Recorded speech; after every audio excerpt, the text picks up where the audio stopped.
That night, New York City glittered like a sea of stars every window, a different story, and among them all was hers. Shiana Jones stood before the mirror in her small Manhattan apartment, pausing momentarily to take in the woman reflected at her. The red dress hugged her figure, every line and curve refined, as if she'd stepped straight out of a fashion magazine. Black patent heels, lips the color of wine. Around her neck, a platinum and diamond necklace, a family heirloom, passed down through 3 generations of the Jones women, shimmered beneath the warm light. Each gem was a memory, a reminder that she was never meant to live small. But tonight, she wasn't just Shiana Jones, heiress to a financial empire. She was Shiana Godfrey, the secret wife who had lived 3 years in the shadows to protect a love she once believed was true. At the NovaLink launch gala, Joey, her husband, will unveil his new tech company to investors tonight, and she had chosen this very night to reveal everything. Her true identity, the vast fortune she had hidden, and the marriage the world knew nothing about. She had imagined this moment hundreds of times. As the crowd turned their eyes toward her, she would walk up to Joey, take his hand, and say, "I'm Shiana Jones, the woman behind NovaLink, and I'm also Joey Godfrey's wife." She would see pride in his eyes, joy, maybe even a hint of tears.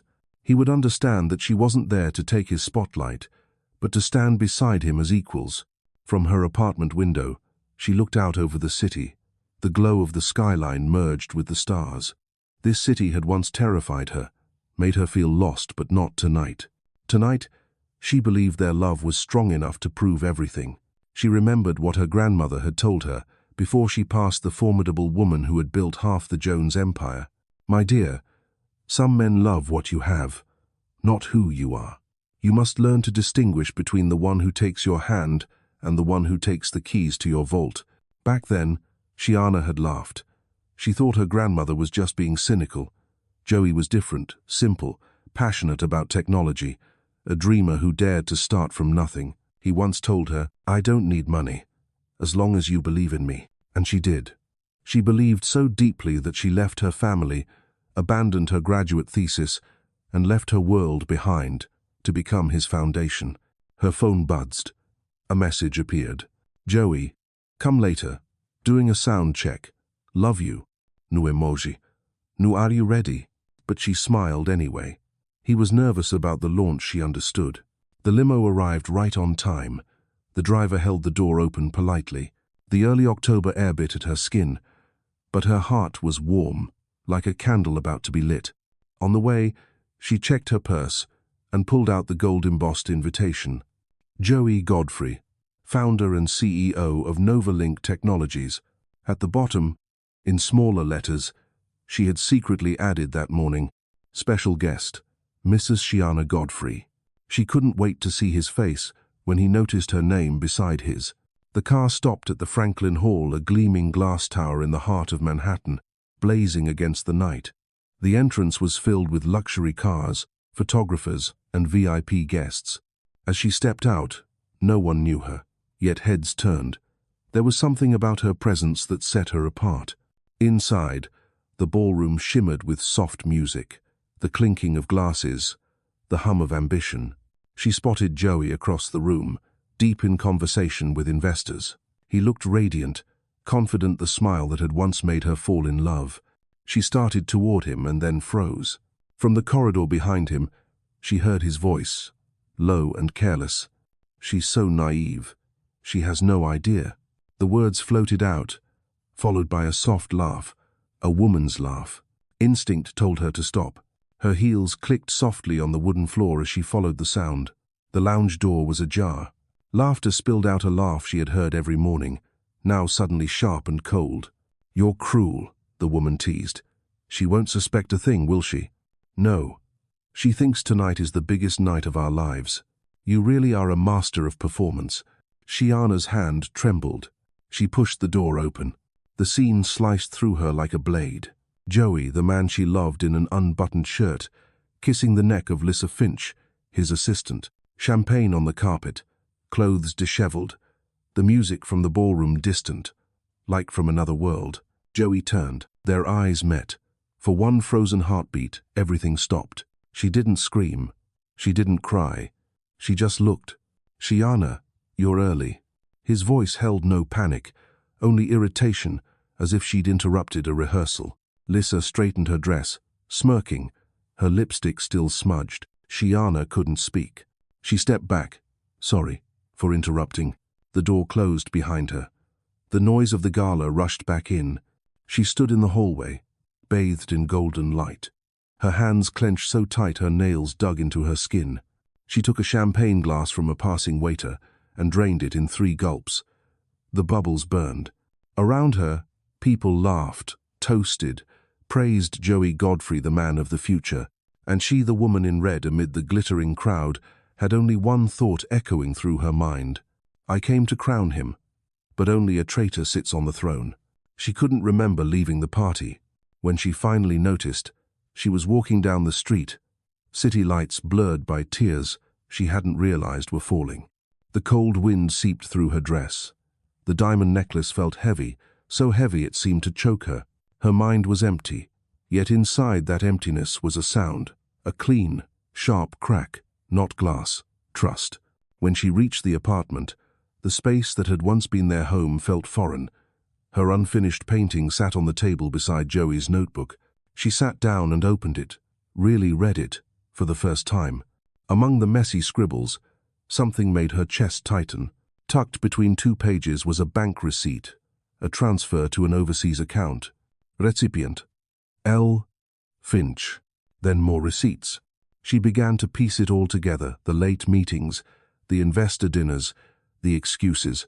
She did not want to believe, but the truth doesn't wait for readiness. In the desk drawer lay a thick folder labeled Jones Holdings, Internal Research. She opened it and read her name, her photo, lists of assets, subsidiaries, investment funds, all tied to the Jones family. Every page is carefully annotated. A handwritten note in black ink. Objective: marry before disclosure. Keep her identity secret. If possible, leverage Jones Holdings' connections. Do not arouse suspicion. Shiana sat frozen. The room spun. There was nothing left to understand. It was all a plan. Their first meeting at the Yale Library, the long walks, the simple proposal, the secret wedding, every moment had been a strategy. She had thought he was a dreamer. He was a predator. She inhaled deeply, closed her eyes, and asked herself, "Who am I in this game?" The answer came in her grandmother's voice. A Jones never kneels, not even when her heart breaks. She stood, picked up her phone, scrolled to a number she hadn't called in years. The screen lit up. "Mama, Wilhelmina Jones." 1 ring, 2, 3. "Shiana." Her mother's voice was the same, low, strong, and warm. She could only whisper 2 words, "I'm coming home." And her mother's reply, "Come home, darling. Home's been waiting." Outside, the New York sky was beginning to pale. After a night of betrayal, Shiana unclasped the necklace and laid it on the table in the first light. For the first time in 3 years, the woman in the mirror wasn't the fragile one Joey had controlled. She saw cold, proud eyes, and within them, an unspoken promise. "He hunted me, thinking I was prey. But he'll learn I carry the blood of the real hunter." Morning came, and New York greeted the dawn with a pale, washed-out light. The sky was brushed in silver gray, like a mirror reflecting her emptiness. Shiana sat by the window, coffee cooling in her hand, her gaze drifting toward the Brooklyn Bridge, where the morning mist curled like lazy trails of smoke. She hadn't slept. Joey's face appeared every time she closed her eyes, and Lissa's laughter echoed in her mind. She didn't cry anymore. The tears were gone. What remained was a silence so cold it could freeze fire, like snow blanketing a landscape after a blaze. Nothing moved, nothing burned, only ashes and wind. Joey came home around 8. The door opened, keys clinked. His shirt was wrinkled, his scent a mix of cologne, whiskey, and guilt. Shiana didn't turn around. Her voice was steady. "Did you have fun?" He hesitated. "What?" She set the cup down and faced him squarely. "The launch. Did you have fun? You performed beautifully." He sighed, forcing the gentle smile that once melted her. "Shiana, I know you're upset, but you get it. I had to be friendly with the investors. Lissa's just..." She cut him off. I saw you. Don't bother lying. Silence. Joey looked at her, the smile fading. So you were spying on me? No, she said slowly. I just walked into a room you forgot to lock. Her tone was so cold that it made him step back. All right, he said, bracing his hands on the chair. If you want to make a scene, go ahead.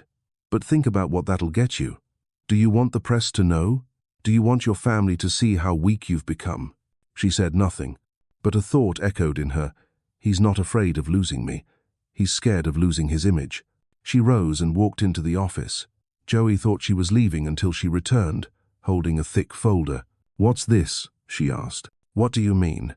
The Jones Holdings research file, with the note, Target Shiana Jones. His face went pale. Where did you find that? In your drawer. Right here, in our home. The air thickened.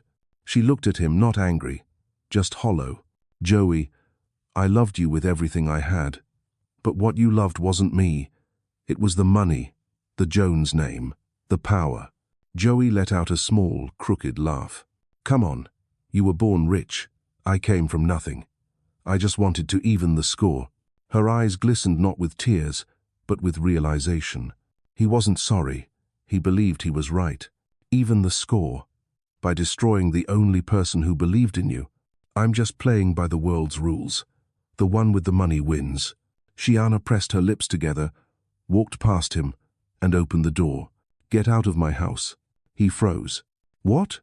This apartment's under my name. She turned, her voice calm. Wrong. It's paid with my card. You only signed the lease. I was the guarantor.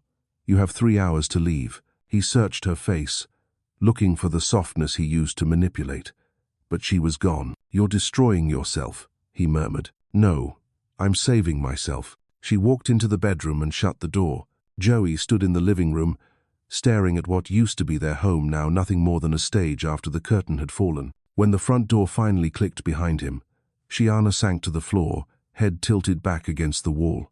Morning light filtered through the curtains, pale and cold against her face. She whispered to herself, enough, Shiana.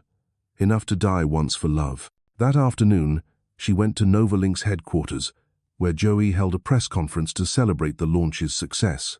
She hadn't planned to go, but something in her needed to see him one last time, not out of love, but to know the enemy honestly. The lobby was packed with photographers and flashing lights. Joey stood at the center, radiant, confident, speaking of global vision, innovation, and team trust. Words that once filled her with pride now made her stomach turn. She watched quietly from the back. No one knew who she was. No one knew that the woman in the grey coat with her hair pinned up, eyes hollow and distant, was the wife of the man being praised on stage. The applause thundered. Joey smiled, bowed, then took Lissa's hand as they walked off stage, cameras following them like they were the golden couple. Shiana turned and left. On her way home, she walked through Bryant Park. The autumn wind stirred the yellow leaves, rustling under her steps. Life moved on, everything did, except her heart.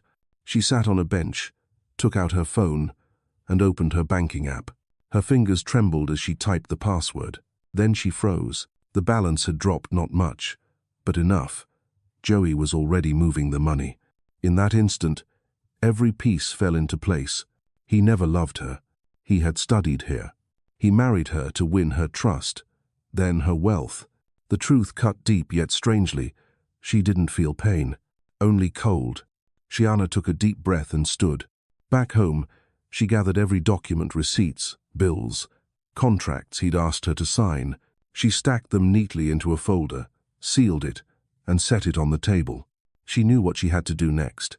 Before nightfall, she typed an email to an address she never thought she'd use again. To wilhelmina.jones@jonesholdings.com. Subject: Mama, I need to come home.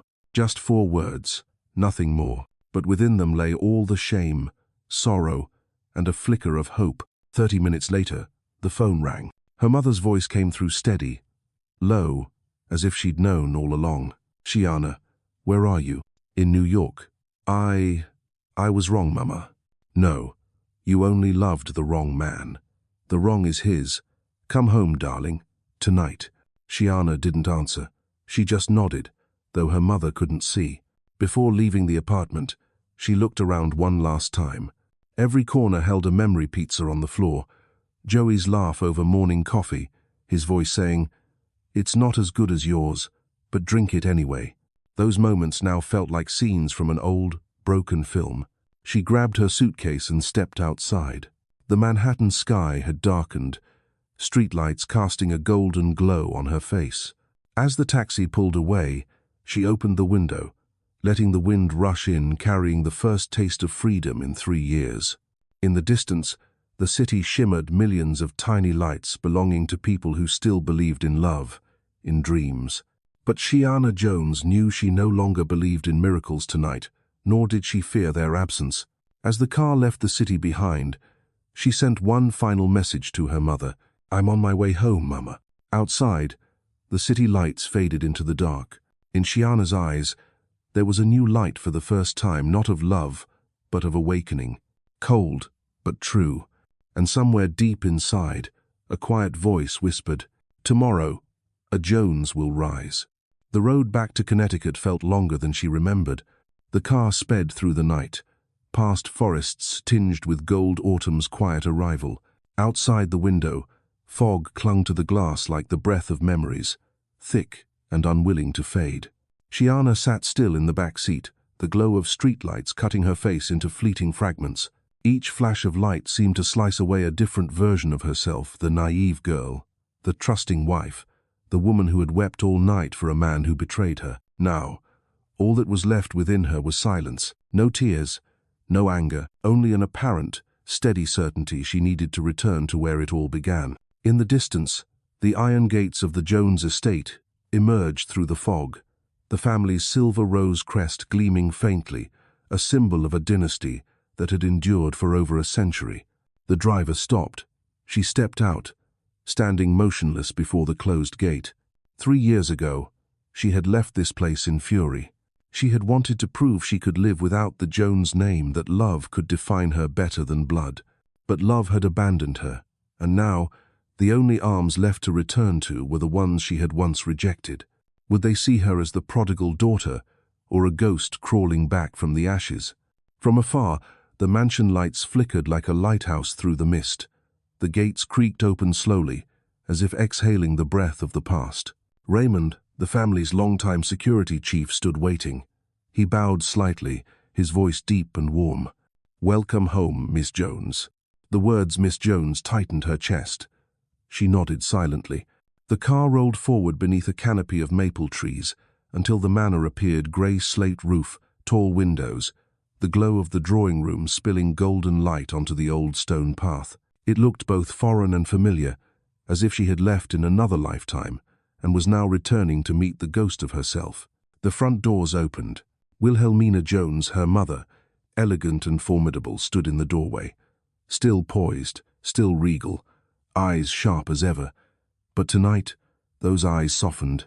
No reproach, no tears, only an embrace, slow, firm, saying everything words could not. "You've endured enough," Wilhelmina whispered. "Mama, I have nothing left. You have the Jones blood. That's enough." They sat together in the parlor, beneath the portraits of their ancestors. The air smelled of black tea and cedarwood. Shiana told her everything, her voice steady, cold. Joey, Lissa, the files, the money, the lies. Wilhelmina listened without interruption, her hand gripping her teacup so tightly her knuckles turned white. When Shiana finished, her mother set the cup down and rose slowly. "Do you know his greatest mistake? Betraying love?" "No." Her voice dropped, like steel beneath silk, forgetting that no one crosses a Jones and lives comfortably afterward. Shiana looked at her mother, the woman who never had to raise her voice to command a room. Wilhelmina's gaze locked onto hers. "Do you want him to disappear, or to kneel?" Shiana lifted her chin, her eyes unwavering. "I want him to lose everything, just as he made me lose everything. Then tomorrow, you'll attend the family council." Wilhelmina turned away, her tone calm, final. It's time the Jones bloodline awakened. The next morning, the Connecticut sky was an impossible blue. Sunlight streamed through the estate's grand conference hall. The room was vast walnut-paneled walls, high ceilings, and a century-old map of America were displayed prominently, marking the Jones family's rise from steel to finance, energy, and technology. A long oak table stretched down the center. Around it sat the faces Shiana had only seen on family calls: Uncle Desmond, always in a black suit, eyes sharp as lasers; Cousin Amara, tapping briskly on her laptop behind silver-rimmed glasses; and Langston Gray, her godfather, calm and silver-haired. Wilhelmina entered first, Shiana following. The room fell silent. For several seconds, no one spoke. Then Desmond broke the stillness, his gravelly voice echoing, "Is she ready?" Wilhelmina said nothing. She looked at her daughter. Shiana took a deep breath, pulled out a chair, and Saturday, "His name is Joey Godfrey," she began, "my legal husband. But our marriage was a lie. He tricked me into signing financial documents, forged my signature, and used my money to build NovaLink, a shell company created to attract investors." Amara's fingers flew over the keyboard. "NovaLink Technologies, registered in Delaware. 48 employees, 6 primary shareholders, all fronts. He's clever." Desmond smirked. "When it comes to white-collar crime, clever is another word for stupid. He picked the wrong prey." Langston leaned forward, voice even and low. "We won't need the police. They take too long. We'll make him collapse through the same system he tried to exploit." Wilhelmina nodded. "Desmond, you handle legal. Amara, financial. Langston, external affairs. Shiana, you'll be the bait." The room fell silent again. Shiana frowned. "The bait?" Her mother's tone was calm, almost gentle. "He won't suspect anything if you stay quiet. We'll let him believe you're broken while we quietly buy out NovaLink's shares." Desmond slid a folder toward her. "This is the plan. Our affiliated funds will acquire shares through intermediaries. Once we reach 51%, you'll hold controlling power." Shiana opened the folder. Each page was a blade, thin, precise, and deadly. She looked up, eyes blazing. "When that happens, he'll lose everything." Desmond grinned. "Not just lose. He'll understand what it means to be hunted by the prey he once thought helpless." A quiet ripple of laughter moved through the room, cold and sharp. Wilhelmina placed a hand on her daughter's shoulder. Her voice measured. "You loved him once. Don't let that make you weak. Jones's vengeance isn't rage, it's arithmetic." Shiana nodded. "I understand. I won't cry again." Amara glanced up from her screen, smiling faintly. "Trust me, you'll like this feeling when you take back control." The meeting lasted over 2 hours. When it ended, everyone knew their role. Wilhelmina lingered alone with her daughter. She walked to the room's far end, stopping before a portrait, the founding patriarch of the Jones dynasty. "Your great-grandfather used to say, 'Joneses don't kill with their hands, they kill with their decisions.' Remember that, Shiana." Shiana stood behind her, looking at the painting. The older man's face seemed almost alive in the soft amber light, wearing the faint, cold smile of someone long accustomed to victory. She drew a slow breath. "I once thought power was what separated me from love. Now I see sometimes it's the only thing that keeps you alive." Wilhelmina turned, smiling just slightly. "Welcome back, Shiana Jones." Outside, the afternoon sun bathed the garden in molten gold. The autumn wind scattered maple leaves like crimson sparks falling from the sky. Shiana's face glowed in that burnished light, cold, beautiful, and proud. At last, the Jones bloodline had awakened. During her first week at the Jones estate, Shiana lived among piles of files and glowing laptop screens. Bank statements, investment contracts, and financial records covered the long oak table in the family's old library. The room where she'd read fairy tales as a child now turned into a war room. The bluish light from her monitor painted her face pale, but her eyes burned bright. Every number, every trail of money, was a fragment of the betrayal she was determined to reconstruct. Amara sat across from her, fingers flying across the keyboard. Her screen displayed a maze of data transfers, invoices, shell companies, and digital trails. "Look at this," Amara said, pulling up a file. He opened 3 offshore accounts in the Cayman Islands, all under a shell company called Finch Consulting LLC. Guess who the director is? Lisa Finch. Exactly. Amara smirked. And guess who authorized her? Joey Godfrey. Their eyes met, and the whole machinery of his deception clicked into place. Shiana exhaled slowly. It's like they planned every step, and I was the pawn. Amara closed her laptop gently. Don't blame yourself.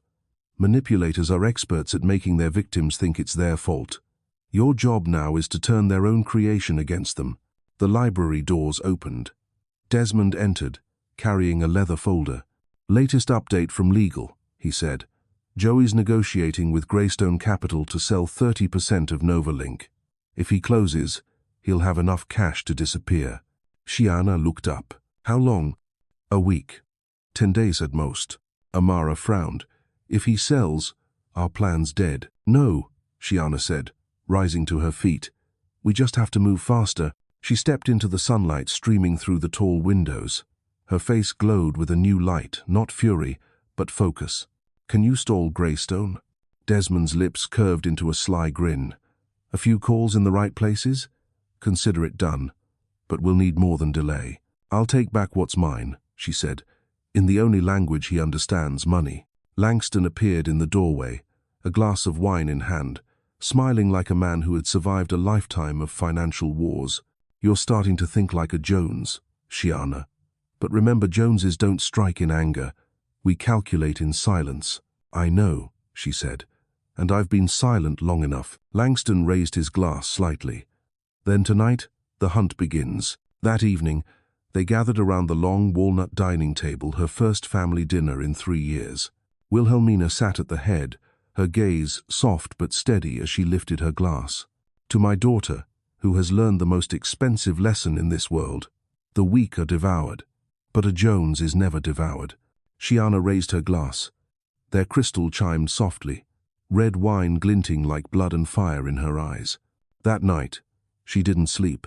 The table before her was covered with names, investors, accountants, partners, employees Joey had once trusted. She wasn't the old Shiana anymore. With every keystroke, she turned pain into precision, heartbreak into strategy. Moonlight spilled across the papers. Outside, the maple trees whispered. Under the silver glow, her face looked carved from ice. Quietly, she whispered, "The game begins now, Joey." The days that followed blurred into relentless work. By day, Shiana, Amara, and Desmond mapped every dollar passed through NovaLink. By night, she sat alone in the library, tracing the labyrinth of shell companies Joey had built. What she uncovered was an almost perfect fraud. Use NovaLink as a front to attract investors. Channel the money through Lissa Finch's consulting firms. Transfer the funds offshore, disguised as advisory fees. On paper, it was flawless. But to a Jones, nothing flawless is ever real. One night, long after everyone else had gone to bed, Shiana opened Amara's laptop and logged into the family's private intelligence network, a database only Jones' descendants could access. The screen glowed with the crest of the family, Jones Intelligence Network, and beneath it, the motto, "Truth is our inheritance." She entered her credentials. Instantly, rows of files appeared: lawsuits, contracts, mergers spanning 50 years, and then a familiar name, Greystone Capital, the firm Joey was courting. At the bottom of the file, one line stood out. Greystone Capital is a long-term strategic partner of Jones Holdings. A slow smile touched her lips. His weapon just became mine. The next morning, she rode with Langston to New York. Greystone's headquarters gleamed on Fifth Avenue, glass and steel reflecting the city's power. Its director, Mark Ellis, a distinguished man in his 50s and an old friend of Langston's, welcomed them. After brief pleasantries, Langston stepped aside. "Mr. Ellis," Shiana said evenly, "I'm here to warn you about a large-scale financial fraud. The man behind it is Joey Godfrey, the one courting your investment." Ellis raised an eyebrow. "And who are you in this story?" "His legal wife, and the rightful shareholder of NovaLink. I have proof." She opened her briefcase and laid out the documents: forged signatures, transfer slips, false contracts. Ellis read in silence for several minutes before looking up. "If this is true, Greystone will withdraw immediately. But are you sure you want him ruined? There'll be no coming back for him."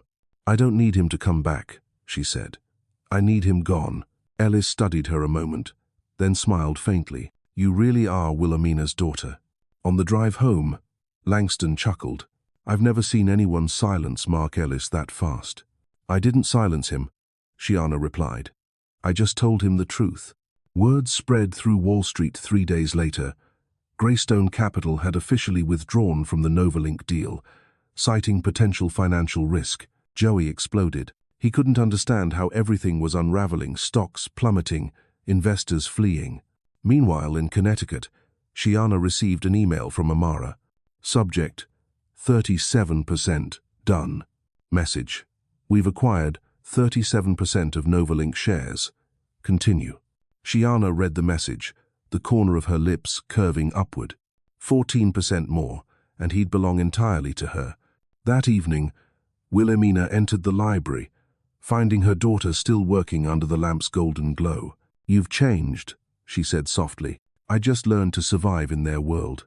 No, her mother replied. You're learning to build your own. She sat beside her, voice low and deliberate. Do you know what's kept the Joneses alive through generations? Not money, discipline, knowing when to strike and when to stop. Shiana nodded slowly.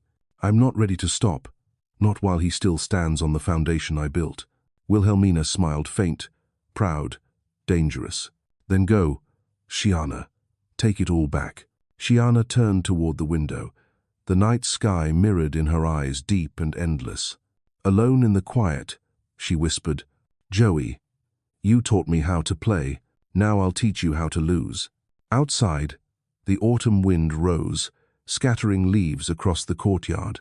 Inside the old library, under the amber light, a woman sat poised before her keyboard, the shadow of a betrayer unraveling line by line beneath her hands. 2 weeks after Greystone Capital withdrew from the deal, NovaLink began to crack. Whispers rippled through the financial world. Is Joey Godfrey's startup in trouble? Internal shares dropped. Small investors pulled out. Joey tried to salvage his reputation with interviews and hollow promises, but the more he spoke, the more he looked like a trapped animal thrashing in its own net. A digital board displayed shifting ownership percentages at the Jones estate in Connecticut. Amara typed rapidly, eyes locked on the screen. Desmond stood beside her, phone pressed to his ear, coordinating with intermediary funds. Each time a purchase closed, the word acquired flashed, the percentage climbing higher. 47%, Amara announced. 2 more rounds to go. Keep the pace, Desmond said. We need 51 before Joey can raise new capital.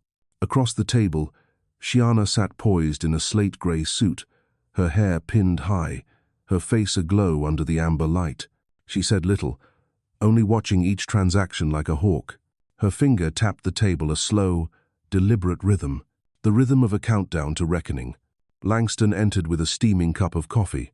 His company's burning, but he hasn't noticed the spark started in his own hands, he said calmly. By the time he realizes, it'll be over. Wilhelmina sat at the head of the table, her voice deep and measured. Shiana, do you know what this feeling is called? Victory? No, her mother replied. Discipline. The one thing men like him will never master. Shiana smiled faintly. I used to think discipline killed emotion, but it turns out it's the only thing that controls it. A chime sounded. Amara looked up and broke into the first smile of the day. Donne. 51%. For a moment, no one spoke. Only the wind outside and the screen's glow reflected in their eyes. Desmond closed his laptop, his voice low but steady.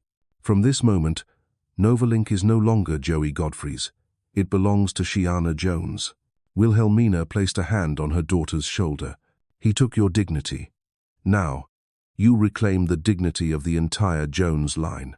Shiana nodded. I won't let our name down. Langston studied her, pride and sorrow mingling in his eyes.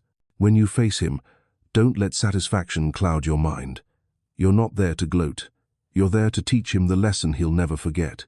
What lesson? That when a man underestimates a woman, that woman can take his entire world without ever laying a finger on him. The next morning, Shiana flew to New York. From the back seat of the car, she gazed out the window. The city buzzed, just as it had the night she left it, but she wasn't running anymore. She was returning to reclaim the throne. NovaLink's headquarters gleamed in Midtown. Its glass facade catching the morning Sunday, Shiana stepped out, her heels striking the stone like the tick of fate.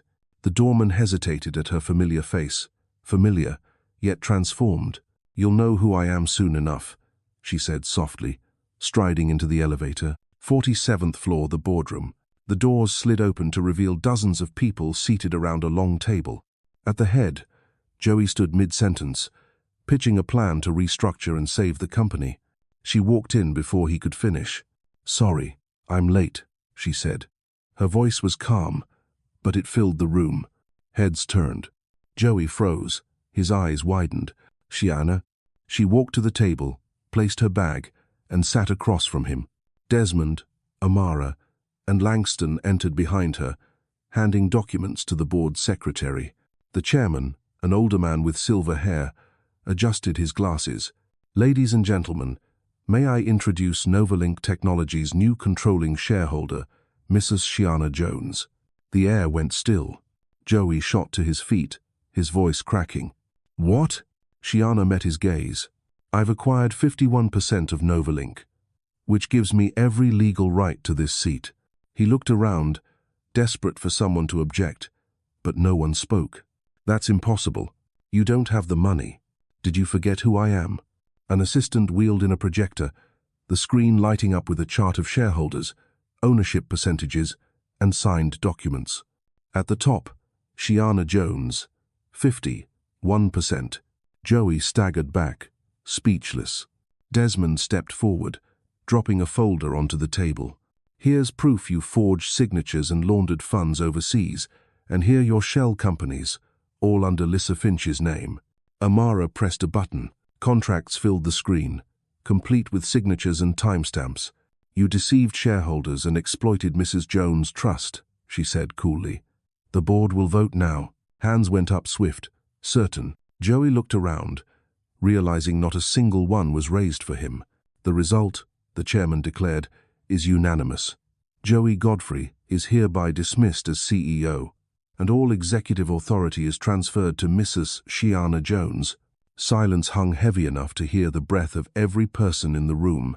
Shiana stood, meeting Joey's eyes. "I once believed love could save a man," she said quietly. "But some men don't want to be saved." She gathered her papers. Her voice dropped to a whisper only he could hear. "I didn't come to destroy you, Joey. I came to take back what was mine." Then she turned and walked out. Behind her, a chair clattered, his voice calling her name, but she never looked back. The boardroom doors closed, sealing off the echoes. That night, New York blazed beneath her again, but this time, she wasn't standing in the dark. From her new office high above the city, Shiana watched the streets below, the same maze that had once lost her, now a map under her command. Desmond entered, handing her a file. "The transfer's complete. NovaLink is officially yours.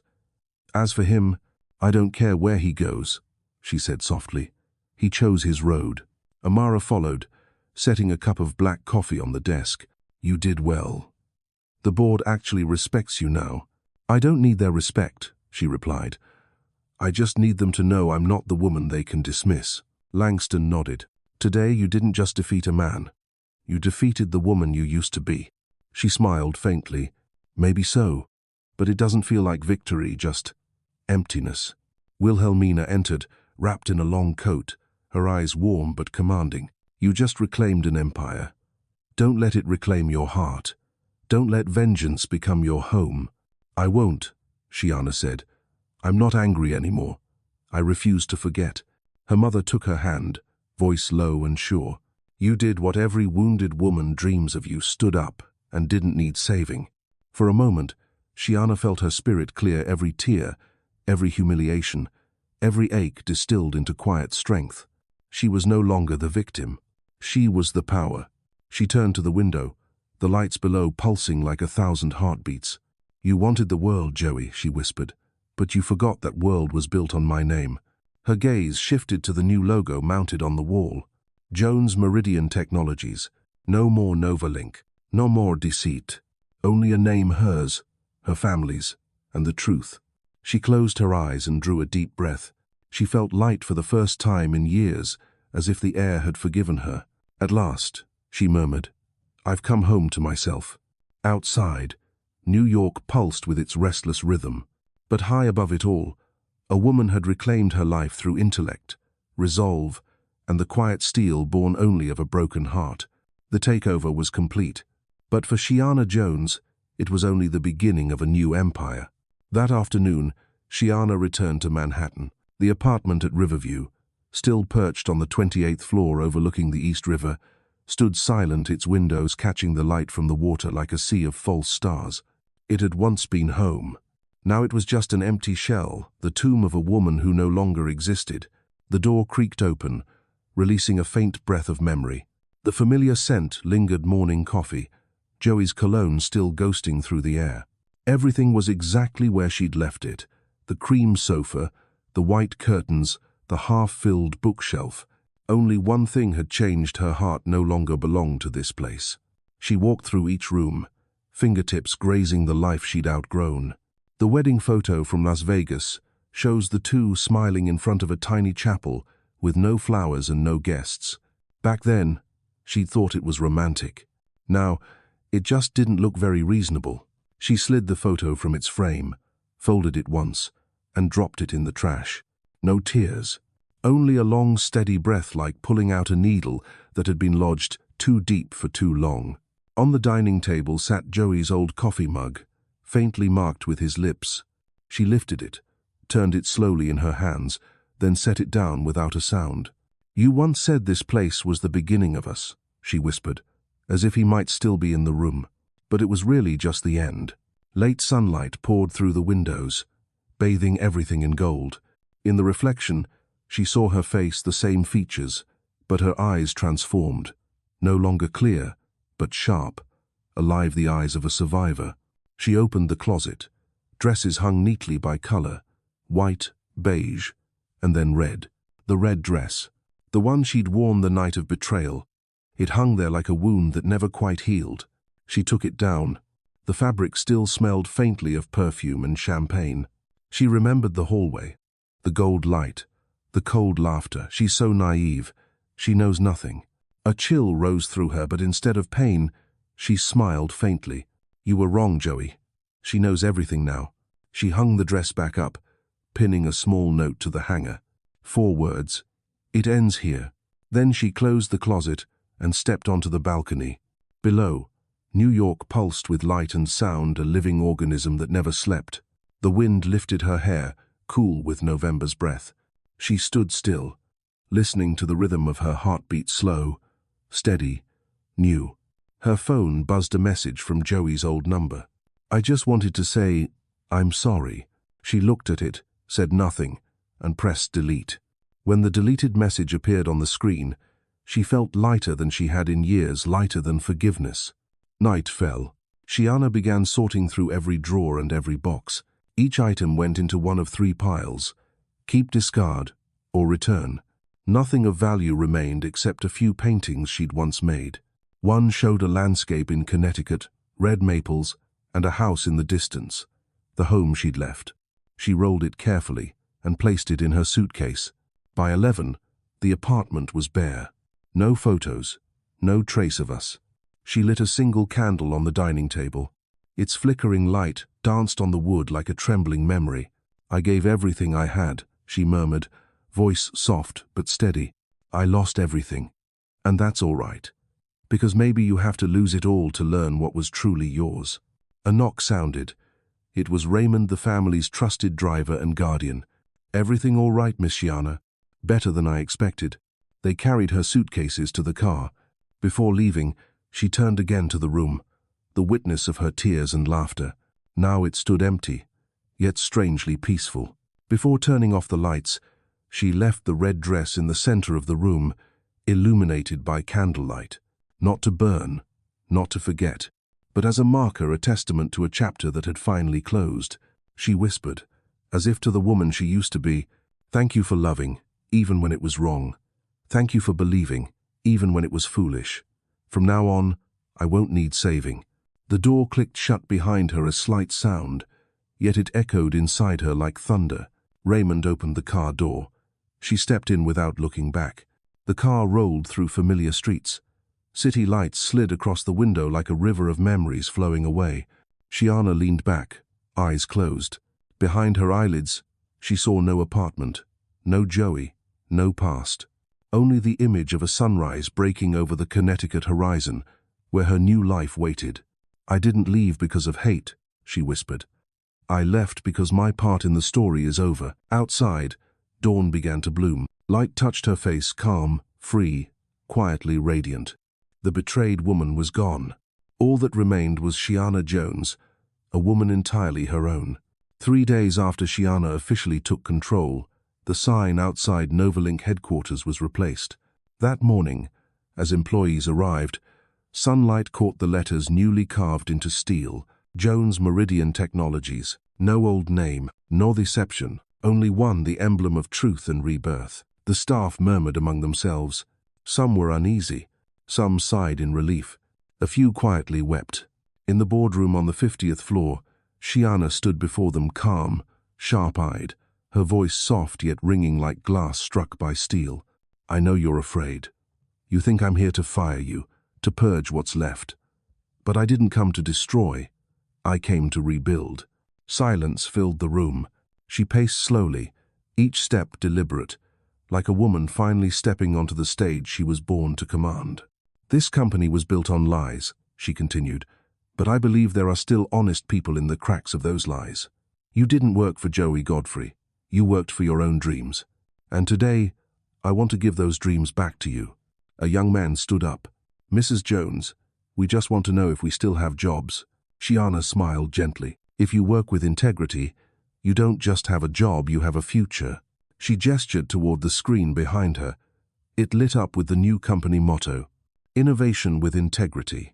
Applause spread through the room, not because they understood everything, but because they felt something true for the first time in years. The days that followed moved like a sprint through time. Shiana arrived before dawn and left long after midnight. She met with every department head, listened to their stories, and learned their fears. Each night, she would stand alone in Joey's old office, looking out at the city's glittering veins. "If you use this place to deceive," she whispered, "I'll use it to create something real." One night, Amara walked in with a report. "Good news. This quarter's revenue is stable. Bad news. Joey's old tech project is unsalvageable." "Cut it," Shiana said without hesitation. "We don't sustain someone else's lie. We start with what we believe." "And what's that?" Amara asked. "That we build things that make real lives better, not just investors richer." Amara smiled faintly. "You're not just cleaning up a company. You're cleansing your past." "Exactly," Shiana said. Day by day, she transformed into an emblem, the woman who turned betrayal into empire. The media called her the Phoenix CEO, the woman who rose from the ashes. Jones Meridian signed its first major deal 3 months later, a multi-million-dollar clean energy project. Those who had once mocked Joey now admitted it. Under Shiana's hand, the company had truly come alive. At the quarterly meeting, the grand hall was filled with employees. On stage, under the white light, Shiana stood in a black suit, the diamond necklace of her grandmother at her throat, the symbol of 3 generations of power. "I never thought I'd stand here," she began, voice warm and resonant. "I was once the woman behind someone else, silent, believing that supporting another was enough. But silence saves no one, not even yourself. Today, I'm not here to talk about revenge. I'm here to talk about return, because we deserve to rise again. From pain, failure, and the mistakes we once called love." The hall was still. A woman in the back wiped tears. A man bowed his head. Shiana's gaze swept the crowd, kind but firm. "We survived a liar. Now, we'll live by truth." When she stepped off stage, hundreds stood, clapping. The sound echoed through her chest, saying, "You're home." That evening, Desmond came to her office with quiet news. Joey the man, once her husband, had filed for bankruptcy. No firm in New York would touch him. He had vanished from the financial map like he'd never existed. She sat beneath the golden light of her desk lamp, her face serene. "You dug your own grave," she murmured. "I only laid the flowers." Then she turned back to her desk. signing another contract. Not to prove anything to him, but to prove something to herself, that true strength isn't revenge but rebuilding. One crisp winter morning, Shiana left the office early. She walked through Bryant Park, wind curling around her coat. People recognized her, a few admiring looks and whispers, but she didn't care. On a bench, a young woman sat crying, her phone in her lap, breakup messages flashing on the screen. Shiana paused, watching quietly, then said softly, "It hurts, I know. But one day you'll see this isn't the end. It's the beginning." The girl looked up, startled. "Who are you?" "Just someone who stood where you are," Shiana said, "and survived." She smiled and walked on, her steps steady, her presence calm, the kind of strength that doesn't need to be announced. She no longer fled her past. She no longer needed to prove her power. She was a woman reborn, triumphant, living by her own truth. The Queen had risen.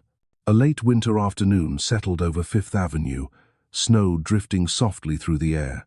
Shiana had just finished a long meeting at Jones Meridian. Beyond the window, the pale golden light touched her face, calm, tired, but peaceful. Amara entered, setting an envelope on the desk. "Someone sent this," she said. "Hand-delivered. No secretary." Shiana opened it. Inside was a single sheet of paper, unmarked, unsigned, yet the uneven handwriting was instantly familiar. "Please meet me once, Bryant Park. Tomorrow, 3 p.m. No player." No explanation, just that. Amara skimmed it, her brow tightening. "Joey?" "Yes." "You'll go?" "Maybe." "For what?" Shiana turned toward the window, where snow slowly veiled the city in a white shroud. To end it not with anger, but with silence. The next day, she went to Bryant Park. The cold bit through the air. Bare trees trembled under a faint snow mist. Joey was already there, shoulders hunched, his posture small and uncertain. He was no longer the man who once confidently strode through gala halls. His coat was worn, his eyes sunken, his beard uneven. He looked like a ghost. When Shiana approached, he lifted his head. They stood a few steps apart, no greeting, no tears. Just the heavy silence of two people who had once shared a bed and now shared nothing but distance. "Thank you for coming," Joey said, voice raw. "What do you want to say?" "I have no excuse. I just need you to know I was wrong." She said nothing, only looked at him, the eyes she once believed were a refuge, now just a hollow well of regret. "I lost everything," he went on, his hands trembling. "The company, the money, friends. Lissa's gone. The bank took the apartment, and I realized the only thing I ever truly had was you." Shiana drew a slow breath. Her voice came soft, almost like the wind. "You didn't lose me, Joey. You threw me away." He bowed his head. "Can you forgive me?" She looked up at the sky, where snow drifted quietly, melting as it landed in her hair. "What is forgiveness, Joey? Pretending betrayal never happened? Or accepting that you killed a part of me that will never come back?" He said nothing. She stepped closer, just enough to see the lines of his worn face. "I don't hate you anymore, but I don't love you either. And that's the cruelest punishment." Joey nodded slowly, eyes glazed with the last remnants of pride. "I know." A gust of wind swept between them. Snow swirled in silence. For a moment, they were like two souls stranded in a play whose curtain had fallen long ago. "I'll leave," he said quietly. "Out of New York. Start over somewhere else. You won't hear my name again." "Good," she replied. "That's the kindest thing you've ever done for me." He smiled faintly, a broken smile. "I still remember you like your coffee black. I remember everything. But what I never learned was how to keep you." "Because you never tried to keep me," she said gently. "You only tried to own me." The words cut deep, but they carried no malice, only truth. Joey's eyes glistened. He turned and began to walk away, his figure fading into the white blur of falling snow. When he disappeared into the mist, Shiana whispered, too soft for him to hear, "Goodbye, Joey." That evening, she returned to her new apartment on the Upper East Side. It wasn't lavish, just bright, warm, smelling faintly of tea and books. By the wide window, she sat with a cup of hot cocoa, watching snow drift across the city. For the first time in years, she felt peace. Not joy, not triumph, just the stillness of someone who had walked through the storm and come out whole. Her phone rang, her mother's voice, calm and steady as ever. "You saw him?" "Yes." "How did it feel?" "Like closing a room I haven't entered in years." "And did you lock it?" "I didn't need to. The door only exists in my mind now." Wilhelmina's soft laugh crossed the line. "My daughter has grown up." After the call, Shiana opened her laptop. The Jones Meridian logo glowed on the screen. She thought of everything that night, of betrayal, the boardroom victory, the meeting in the snow. It all formed a perfect circle. She opened her journal and wrote, "Forgiveness isn't weakness. It's what happens when you're strong enough not to hate." Closing the notebook, she looked out at the city. New York lay quiet under the snow, streetlights blurring into warm golden trails. Langston's words echoed in her mind. "When men underestimate women, they forget women rewrite the story." She smiled. Today, she wrote the last page of an old story. She turned off the lights, leaving only the soft glow of a single candle. In its golden flicker, her face was calm, her eyes closed, her breath steady. No longer the queen of revenge, no longer the betrayed lover, just a woman, finally alive in her own truth. Snow continued to fall outside, gentle, quiet, like the sky's blessing. And within that silence, a voice rose softly inside her. "I've forgiven not him, but myself." That March, New York began to thaw. The last patches of snow melted into silvery streams along the sidewalks, reflecting the soft gold of early spring. For the first time in months, Shiana left the office early. She no longer ran, no longer hid, no longer had to prove anything. NovaLink was gone from the map. Jones Meridian was strong, steady, thriving, and she, once a woman caught in a war of emotion, now only wanted peace. She began new rituals. Morning runs around Central Park, breathing in the scent of wet grass and thawing earth. Afternoons with unfinished books, Hemingway, Fitzgerald, Emily Dickinson. Evenings with black tea and Nora Jones, humming low through the speakers. She no longer tried to fill the emptiness. She learned to live inside it. Walking down Bleecker Street one afternoon, she stopped before a small shop, Hussey Architecture Studio. A wooden sign hung slightly askew. Inside was light, soft, open, scented with pine and paper. She saw a man sketching at a table through the window, tall, sleeves rolled, brown hair catching the afternoon Sunday. She paused for a moment, not from curiosity, but because a quiet calm radiated from him, something she hadn't felt in a long time. The next day, she returned, and this time, went inside. A bell chimed as the door opened. The man looked up. "Hello," he said. "How can I help you?" "I was walking by," she replied. "Something about this place made me want to stop." He smiled. "Then it worked. That's what I designed it for, a space that makes people pause." She laughed softly, her eyes glinting for the first time in months. "You're an architect?" "Michael Hussey," he said, extending a hand. "I design community spaces, sustainable housing, civic centers. And you are?" "Shiana Jones."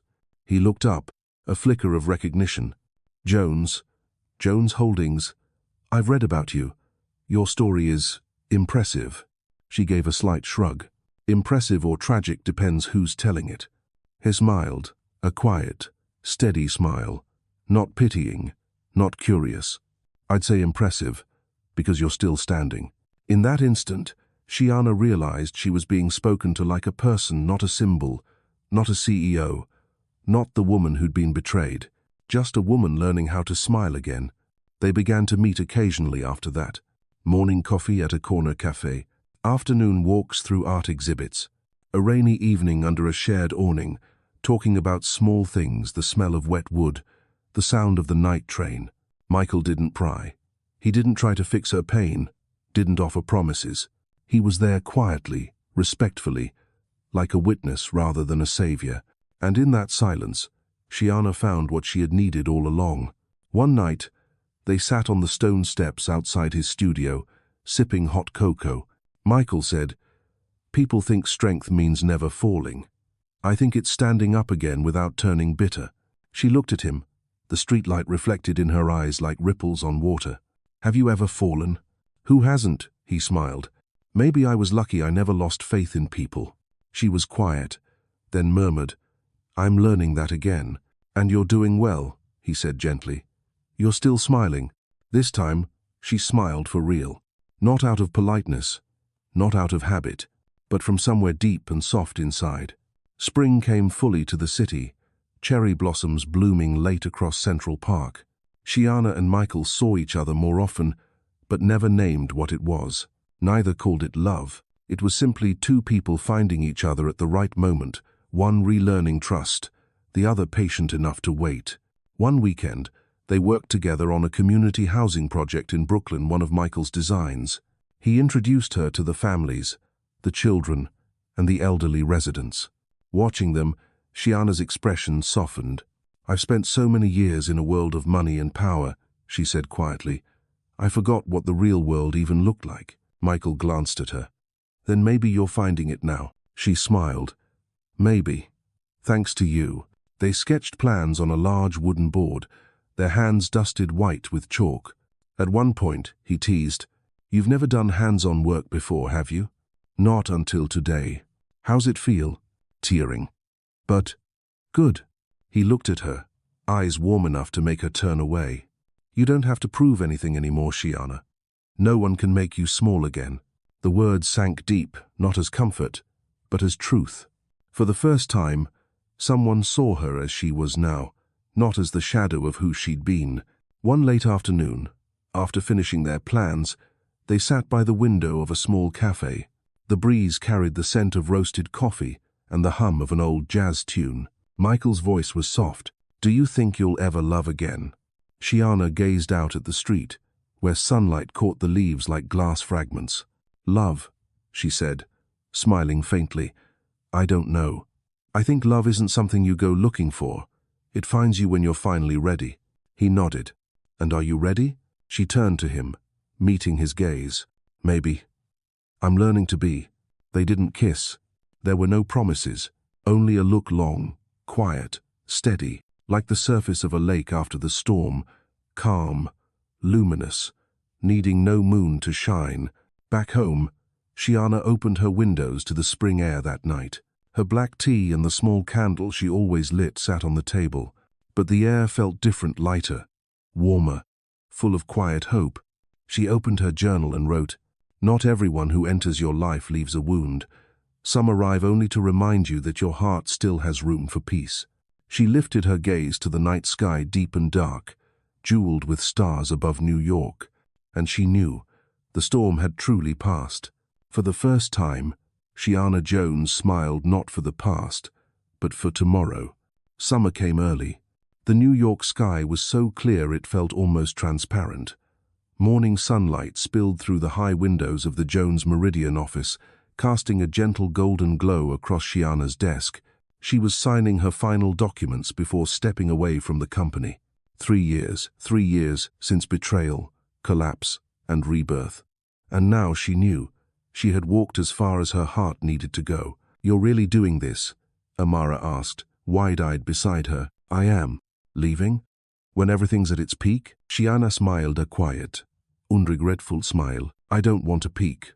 I want a life. Amara said nothing for a long moment, then nodded softly. I'll miss you. No, Shiana replied with a light laugh.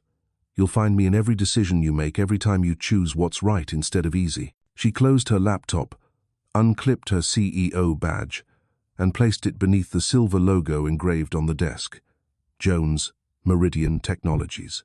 Enough, she whispered. I've fought enough. Langston and Wilhelmina walked her to the lobby. Wilhelmina squeezed her hand, eyes bright with pride. I once taught you how to rise, she said. Now you're teaching me how to let go, Mama. Shiana smiled.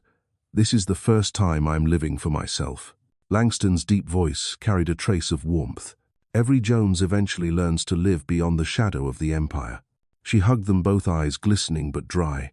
When she stepped out of the building, sunlight met her face, brilliant, tender, like the embrace of life itself.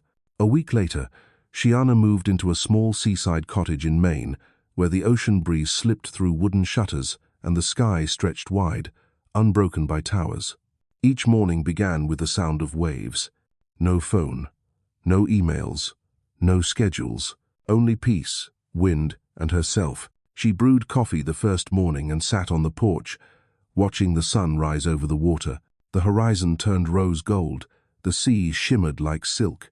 She closed her eyes, inhaled the salt and damp earth, and whispered, "I've come so far from the noise of New York to this quiet dawn. It's just me now, and the morning." Her phone buzzed. A message from a familiar name, Michael Hussey. "On my way, bringing coffee, and something small." She smiled, not out of excitement, but peace. She'd stopped waiting for love, and that's precisely when it found her. That afternoon, Michael arrived, still the same. Rolled sleeves, warm eyes, the quiet steadiness she'd learned. In his hands, a wooden frame, a sketch of a small seaside house facing the horizon. "I drew this for you," he said, setting it down. "Not as a place to live, as a reminder that you deserve to belong, wherever you go." She looked from the sketch to him. "You always know how to say things I can't answer." "Then don't," he smiled. "Just live." They walked down to the beach. The sand was cool beneath their feet, the waves soft and rhythmic. Shiana slipped off her shoes, the water biting cold against her skin, awakening, alive. "I used to fear the ocean," she said. "It felt too vast, like stepping in when you don't know how to swim. And now I think, it's like life. It can drown you or it can carry you somewhere new." Michael said nothing, just smiled. Stepping into the surf beside her, they walked in silence, side by side. The wind lifted her hair, folding their laughter into the sea's roar. After a while, she turned to him. "I once thought love was fire bright, consuming, impossible to hold. But now I think it's more like the morning sun, not burning, just warm enough to live by." His eyes softened. "And you," he said quietly, "are that morning, Shiana." She laughed, the sound light as wind. "So now I'm the sun." "No," he smiled. "You're the woman who learned to shine without burning herself." She looked out at the horizon. The sky was crimson, the sea molten gold. Their shadows stretched long across the sand, fading as the tide rose to erase their footprints. "Will you stay for dinner?" she asked. "If you're cooking." "I only know how to make noodles." "Perfect," he grinned. Their laughter drifted into the sound of waves, simple, peaceful, real. That night, after Michael left, Shiana sat alone on the porch. The moonlight shimmered across the water, the wind carrying the scent of salt. She opened the worn journal she had started the night she was betrayed, and she wrote, "3 years I've died, I've lived again, and now I'm truly breathing. I once thought revenge would make me strong, but only forgiveness set me free. I am no longer Shiana Godfrey, the betrayed wife. I am Shiana Jones, the woman who walked through storms and still believes in the dawn." She laid the pen down and closed the book. Outside, the sky began to pale. The first blush of sunrise spread over the horizon, washing the sea in gold. Shiana stood, wrapped her shawl, and stepped onto the porch. She closed her eyes, breathed deep, and smiled. "Good morning, life." The sunlight touched her face, radiant, tender, real